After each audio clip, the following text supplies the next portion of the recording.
Uma outra maneira de transmitir doenças infecciosas é a chamada transmissão oral-fecal ou fecal-oral, chame como você achar melhor. Gente, a transmissão oral-fecal, transmissão fecal-oral é através da ingestão de água ou alimento contaminados com fezes de indivíduos doentes. Ou seja, né, moçada? Era uma vez um amiguinho doente vai lá, defeca, próximo à fonte de água, contamina a comida. Se alguém beber aquela água, comer aquela comida, acaba então se contaminando.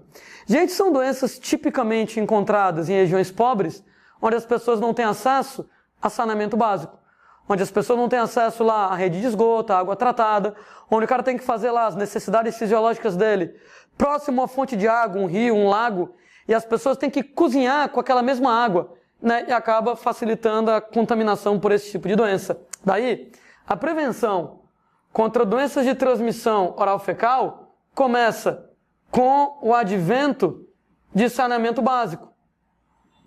Ou seja, moçada, rede de esgoto, para exatamente garantir que o cidadão não vai defecar próximo à fonte de água. Tratamento de água para garantir que ninguém vai precisar beber ou cozinhar com água contaminada e daí por diante. Além disso, higiene pessoal, educação para higiene pessoal. Não adianta nada você ter lá rede de esgoto, água tratada, se você não toma alguns cuidados, como lavar as mãos antes das refeições, lavar as mãos depois de fazer as suas necessidades fisiológicas, né? Você está lá usando o sanitário acidentalmente. Se uma gotinha de água da privada chega na sua mão e você leva a mão ao rosto, à boca, você pode se contaminar. Usou o sanitário? Lavar as mãos depois. Então, o básico de higiene pessoal. Lavar frutas e verduras. Ô Landim, por que a preocupação com frutas e verduras? Ah, gente, porque são alimentos ingeridos crus. Como eles são crus, eles vão ter micro-organismos viáveis. Se, moçada, fossem alimentos que fossem cozidos, assados, grelhados, etc., eu não me preocuparia, porque o calor tende a eliminar a maior parte dos micro-organismos. Não vai eliminar todos, mas tende a eliminar a maior parte dos micro-organismos. Então daí a preocupação ser particularmente com alimentos ingeridos crus, frutas e verduras particularmente. São doenças, moçada, de transmissão oral-fecal, doenças como, por exemplo, hepatite A, doenças como, por exemplo, disenterias bacterianas. Disenteria, né, moçada? Um nome fresco para caganeira, para fininha, né? Então, quando você passa lá aquela noite de rei, no trono lá e tal, né? Vazando pelo pito, etc e tal, normalmente quem vai causar são bactérias transmitidas por via oral-fecal. É o caso, moçada, lá de doenças como giardia, como ameba, que são exatamente pessoas, protozoários e tal. Opa, observação importante. A maior parte do Brasil não tem acesso a saneamento básico, a rede de esgoto, a água tratada. De maneira, moçada, que se você não tem acesso a isso, trate a água na sua própria casa. Mesmo você que tem acesso à água tratada em casa, não confie plenamente naquela água para beber e para cozinhar, né? Em outros lugares do mundo, né? Você vê na TV o pessoal nos Estados Unidos, né? Bebendo água diretamente da torneira, que no Brasil, acho que em nenhum lugar do Brasil eu aconselharia fazer isso, né? De modo geral, a qualidade da água brasileira não é boa o suficiente para você ter coragem de beber água direto da torneira. Daí, trate a água, né, antes de beber, trate a água antes de lavar frutas e verduras, e aí vai. Tem algumas maneiras de trabalhar com isso. É o caso, por exemplo, de fervura. Ferva a água. É legal? É legal. É 100% eficiente? Não. Porque a fervura não elimina esporos bacterianos. Lembrem que a bactéria na forma de esporo tolera temperaturas acima do ponto de ebulição da água. Né? Então não é ferver até 100 graus que vai eliminar todas as bactérias. Os esporos ficam. Mas elimina a maioria. Se você só tiver acesso à fervura, ferva a água. Outra possibilidade é a filtração. Aqueles filtros, moçada, de cerâmica, aqueles filtros de barro mesmo, funciona? Funciona que é uma beleza. Só não é 100% eficiente, porque não elimina vírus. Filha da mãe do vírus. Ele é tão pequenininho que ele atravessa o poro do filtro. Então filtra água, elimina bactérias, protozoários, ovo de verme, mas vírus não consegue eliminar. De modo que um método muito eficiente de tratamento é a ozonização. A utilização, moçada, de ozônio. Legal, moçada. Ozônio oxida os micro-organismos. Vírus, bactéria, protozoário, verme e o cão. Gente, se tiver o cão lá dentro, o ozônio vai eliminar. O problema é o custo, né? Não é todo mundo que tem condições de comprar um aparelho de ozonização. De modo que, na relação custo-benefício, uma das melhores maneiras de você tratar água é exatamente a utilização de hipoclorito de sódio.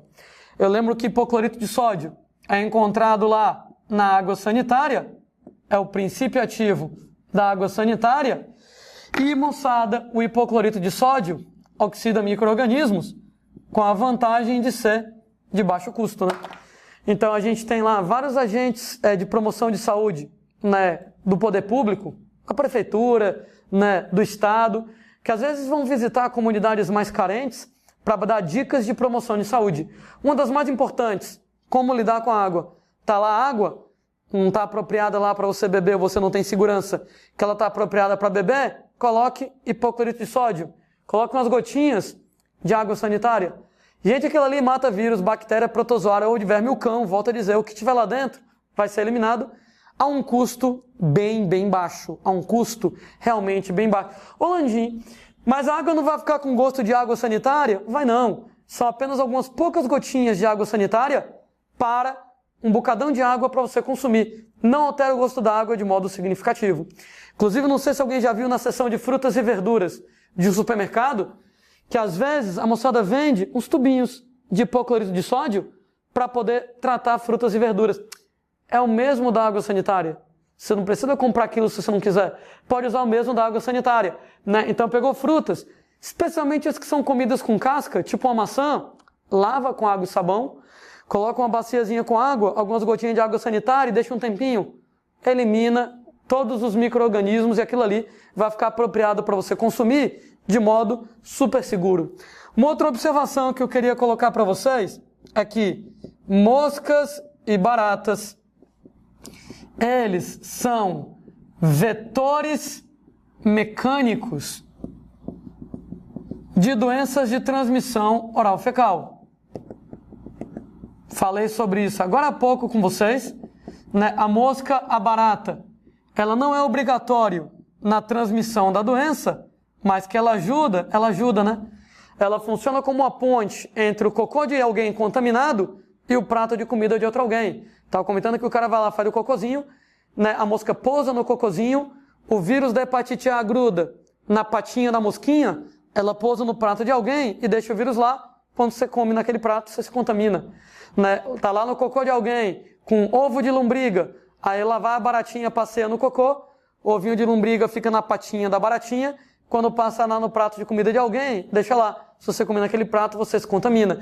De modo que eliminar moscas e baratas são maneiras de evitar doenças de transmissão oral-fecal, né? Pode, sem dó nem piedade, sair detonando lá moscas e baratas, né? Isso aí tem a ver com higiene pessoal, moçada. Higiene na sua casa, que essas podem transmitir doenças de transmissão oral-fecal. Por falar em moscas e baratas, a gente lembra das doenças de transmissão vetorial, onde as doenças de transmissão vetorial são exatamente, moçada, transmitidas por agentes biológicos, né? Por agentes biológicos como transmissores, né? Aproveitando, falei sobre isso, eu repito, né? A gente fala em transmissão vetorial exatamente porque um vetor etiológico é exatamente o cara que vai transmitir a doença. Cuidado, cuidado. O agente etiológico é o cara que vai causar a doença. Então, quando eu falo que uma transmissão é vetorial, quando uma doença é de transmissão vetorial, Quer dizer, nesse caso, moçada, que ela é transmitida por um vetor etiológico aí nesse caso. E quando a gente fala em prevenção contra doenças de transmissão vetorial, poxa, fala sério, né? A gente tem lá o controle do vetor. Então, você pega uma doença como é a dengue, transmitida pelo mosquito Aedes aegypti, controlar o mosquito Aedes aegypti. Quando você pega, por exemplo, a doença como a malária, que a transmissão é pelo mosquito anófeles, mosquito prego, controlar o anófeles. Na doença de Chagas, onde ela é transmitida pelo barbeiro, controlar o barbeiro. E é claro, cada vetor tem propriedades particulares. Daí a maneira de controlar cada tipo de vetor, obviamente, vai ser diferente. Mas, de modo geral, controlar o vetor evita a transmissão de doenças vetoriais. Ainda falando sobre maneiras de transmitir doenças, a gente fala lá na transmissão congênita. Opa, essa aqui já foi descrita nas aulas de genética, né? Transmissão congênita, ela vai acontecer da mãe grávida para a criança, para o feto, através da placenta, aqui nesse caso. Sendo, gente, que quando a gente fala em doenças de transmissão congênita, para você prevenir é meio complicado, né? De maneira que você evita que a mãe pegue a doença. Uma vez que você evite que a mãe pegue a doença, automaticamente você evita que a criança ela pegue a doença. Como exemplo de doenças de transmissão congênita, é o caso, por exemplo, de doenças virais, como rubéola, como zika. É o caso, moçada, de doenças por bactérias, como sífilis, por protozoários, como a toxoplasmose. Essas 4 doenças, se a mulher grávida tiver a doença, o agente vai atravessar a placenta, vai se instalar no bebê e vai atrapalhar a formação do sistema nervoso central da criança. Então, todas essas que a gente acabou de escrever, elas vão promover má formação do sistema nervoso central da criança, causando, moçada, vários efeitos. Por exemplo, lá, retardo mental, surdez, né? Às vezes, má formação, levando o cérebro a ter um tamanho menor do que deveria ter. Microcefalia. Claro que a gente fala sobre cada uma dessas doenças depois, com mais calma. Mas eu vou falar, então, a transmissão congênita. A mãe pegou a doença, passou o agente para o filho via placenta e atrapalha a formação do sistema nervoso central lá da criança. Né? Última terminologia para ser utilizada. Quando a gente fala de transmissão, que a gente pode falar que a transmissão ela pode ser horizontal ou a transmissão ela pode ser vertical para doenças parasitárias. Ora, o que é que a gente quer falar quando a gente fala em transmissão horizontal e em transmissão vertical? Ora, gente, transmissão horizontal é quando ela acontece entre indivíduos que não têm relação de parentesco, entre indivíduos que não são aparentados. De maneira, por exemplo, que quando você vai lá e pega dengue de um mosquito, acho que você não é parente do mosquito, transmissão, nesse caso, horizontal. Ou quando você pega a malária do mosquito, quando você pega a doença de Chagas do barbeiro, beleza. Mecanismos de transmissão horizontal. Transmissão vertical, ela acontece entre indivíduos aparentados. Sendo, gente, que o único parente seu que pode passar a doença para você, sua mãe, né? Nesse caso, moçada lá, da mãe para o filho via placenta, aqui nesse caso. Ou, gente, se não via placenta, através de ovos, né? Dependendo lá, né, do tipo de animal que você está analisando. Daí, por exemplo, dengue ela é causada por um vírus e é transmitida por um mosquito. Vem cá, o mosquito da dengue já nasce com vírus embutido nele? Ou o mosquito da dengue, ele tem que picar alguém doente para pegar o vírus? Os dois, né? Quando você pega, por exemplo, lá, em relação ao vírus da dengue, a gente tem as duas possibilidades de transmissão. Existe, moçada, transmissão horizontal.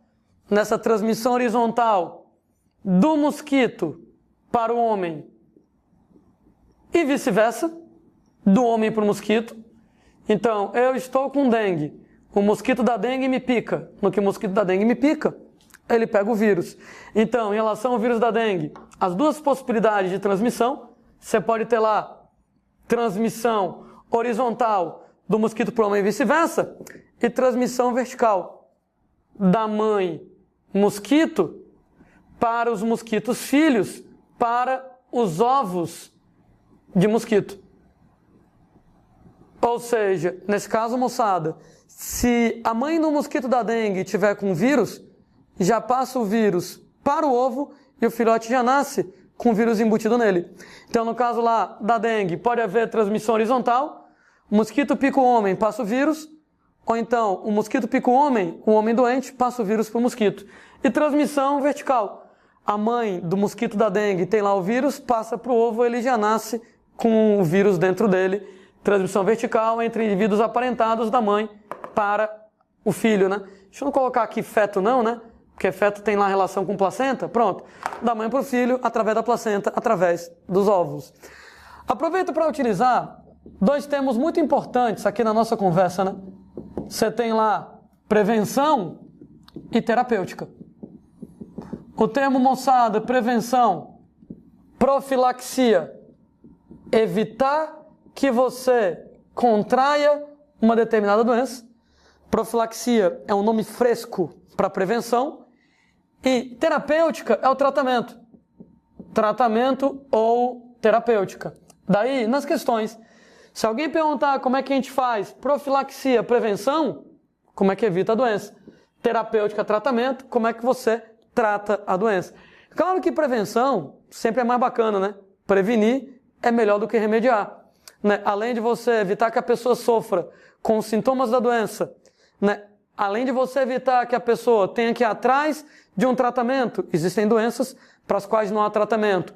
De um ponto de vista bem prático, prevenção, ela tem um custo muito menor.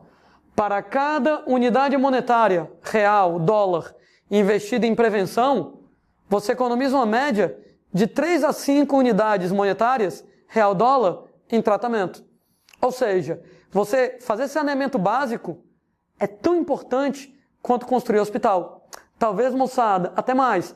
Porque às vezes você faz saneamento básico, você está prevenindo doenças e cada R$1 investido em rede de esgoto, tratamento de água, economiza entre 3 e 5 reais de internação hospitalar, de medicamento e etc e tal. Né? Claro que do ponto de vista político, né?